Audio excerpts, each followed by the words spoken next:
Ես չէի լսել, անկեղծ ես դահլիճում էի, բայց ես չէի լսել, թե ինչա տեղի ունենում։ Ստեղ տեսա ինչ-որ տեղից բան ա խոսում,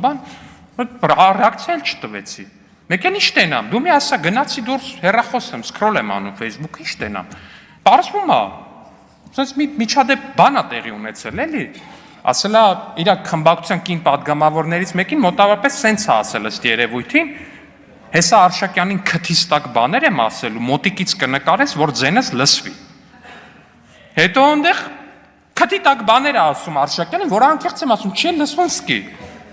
Այդ կինն էլ կին պատգամավոր Արեգնազ Մանուկյանն էս նկարում ա, էլի հպարտորեն վեհ դեմքով նկարում ա մեր առաջնորդը քթի տակ քրվում ա, ասենք,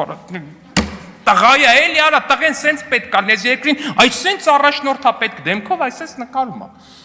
Մի հատ է վերակենում ընդեղ, տեղից է վերակենում սենց հույնի բույնի, մեկ էլ այդ պահին Աննա Գրիգորյանը, կոռուպցիայի դեմ պայքարի մեծ մարտիկ, հիշենք իհարկե, Աննա Գրիգորյանը ու Արմենուհի Գյուրեղյանը։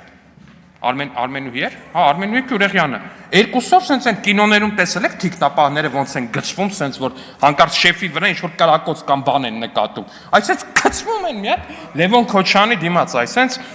իրենց մարմնով պաշտպանելու իրենց շեֆի որդուն նույն ինքը Քոչարյանի փոքրիկին։